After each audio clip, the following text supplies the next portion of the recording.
12 General 1 akan menjelaskan materi tentang pembelahan sel, yaitu pembelahan mitosis. Sebelum itu, perkenalkan, nama saya Salsabila Dika Valisa.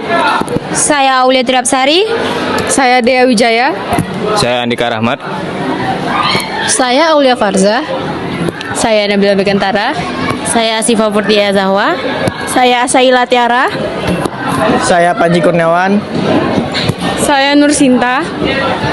Saya Monika Natasha. Saya Sakila Febiana. Baiklah, ini dia videonya.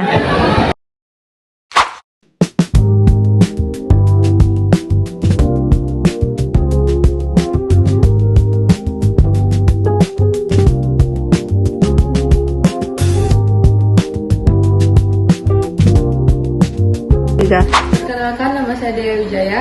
Perkenalkan, saya Nur Sinta. Kali ini kami akan menjelaskan tentang pembelahan sel dan pembelahan mitosis. Pembelahan sel adalah proses biologis yang terjadi pada sel hidup, di mana satu sel induk membelah menjadi dua atau lebih sel anak. Pembelahan sel merupakan bagian penting dari pertumbuhan, perkembangan, dan reproduksi organisme. Ada dua jenis pembelahan sel, yaitu mitosis dan meiosis. Selanjutnya mitosis. Mitosis adalah pembelahan sel yang menghasilkan dua sel anak yang identik dengan induknya dengan jumlah kromosom yang sama. Selanjutnya mitosis terjadi pada sel somatik atau sel tubuh yang berperan penting dalam pertumbuhan, perbaikan jaringan, dan regenerasi sel. Saya Aulia Tirapsari akan menjelaskan ciri-ciri mitosis. Yang pertama, menghasilkan dua sel anak yang identik dengan sel induk. Yang kedua, jumlah sel kromosom pada sel anak sama dengan sel induk atau diploid. Yang ketiga, terjadi pada sel somatik atau sel tubuh. Yang keempat, berperan dalam pertumbuhan, perbaikan jaringan, dan regenerasi sel. Perkenalkan, nama saya Salsabila Dika Valisa. Di sini saya akan menjelaskan fase paling penting dalam pembelahan mitosis, yaitu fase interfase, di mana pada fase ini terjadi di inti sel atau nukleus. Nah, fase ini merupakan fase yang membutuhkan waktu yang lama, dikarenakan pada fase ini sel itu memerlukan energi atau melakukan persiapan untuk melakukan pembelahan.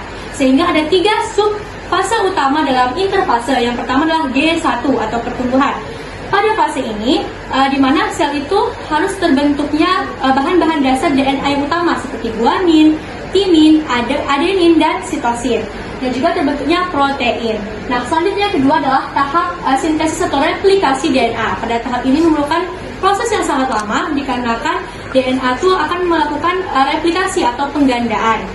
Nah, selanjutnya yang ketiga adalah G2 atau pertumbuhan akhir, di mana pada fase ini adalah memastikan bahwa sintesis atau replikasi DNA tersebut itu berjalan dengan lancar, tidak ada kerusakan yang terjadi. Nah, replikasi DNA tadi disebut dengan kromatid bersaudara yang sifatnya identik. Nah, bisa kita lihat di sini, ini itu adalah sentrioler. Sentrioler itu akan tempat terbentuknya sentromer benang spindlenya. Nah, ini adalah selnya masih inti sel, belum terbentuk kromosomnya. Nah, di interfase ini akan terjadinya nanti 3 fase tadi yang saya sebutkan, ada G1, sintesis, dan G2, di mana hasil tersebut akan digunakan pada tahapan-tahapan di bawah dari interfase tadi. Perkenalkan, saya Saila Tiara. Saya Sakila Febiana. Di sini kami akan menjelaskan tahap kedua, yaitu adalah profase. Pada tahap ini, kromosom mulai kelihatan jelas karena kondensasi dari DNA, dan membran inti juga mulai menghilang, Dan sentriol yang mulai bergerak ke kutub yang berlawanan, serat gelendong yang mulai berbentuk, serta yang akan mulai membantu dalam pemisahan kromosom nantinya. Perkenalkan, nama saya Aulia Farza. Kali ini saya akan menjelaskan tahap selanjutnya dalam pembelahan mitosis, yaitu tahap metafase. Tahap metafase di mana kromosom berbaris di bidang ekuator, yaitu bidang tengah sel atau disebut juga dengan lempeng metafase. Setiap kromosom terhubung ke dua kutub sel melalui benang-benang spinal yang melekat pada sentromernya dan kinetokornya. Pada tahap ini, membran inti sel telah menghilang dan sentrosom telah bergerak menuju ke kutub yang berlawanan. Kromosom berada di bidang ekuator memastikan bahwa setiap sel anakan akan mendapatkan jumlah kromosom yang sama banyak. Pentingnya metafase untuk memastikan bahwa kromosom tersusun rapi sehingga menjamin pembagian materi genetik pada sel anak-anak tersebut dengan rata. Kenalkan, saya Andika Rahmat. Saya Panji Kurniawan. Kami akan menjelaskan tentang fase anak hasil. Pada tahap ini, kromatis saudara atau kromosom yang identik dipisahkan atau ditarik ke kutub yang berlawanan oleh serat gelendong. Pemisahan ini memastikan bahwa sel anak akan menerima satu salinan dari setiap kromosom. Akan saya Asifah Azahwa. Saya Monika Natasha. Kami berdua akan menjelaskan fase tentang Telopase. kromosom yang telah mencapai kutub sel akan mulai mengalami dekondensasi. Dekondensasi itu bentuk kromosom yang sangat padat akan berubah menjadi kromatin yang mengembang. Dan memang inti mulai terbentuk kembali di setiap kromosom di setiap sudut kutub. Serat gelondong mulai menghilang dan sitoplasma mulai membelah.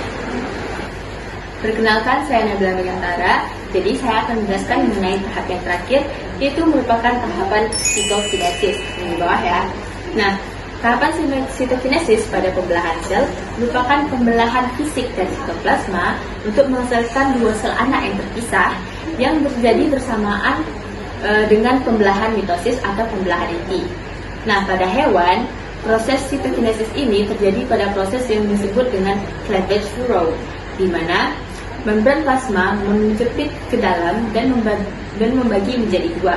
Sedangkan pada tumbuhan, proses sitokinesis ini terjadi dengan cara terbentuknya vesikula yang bergabung dan untuk membentuk dinding sel yang baru di tengah-tengah sel.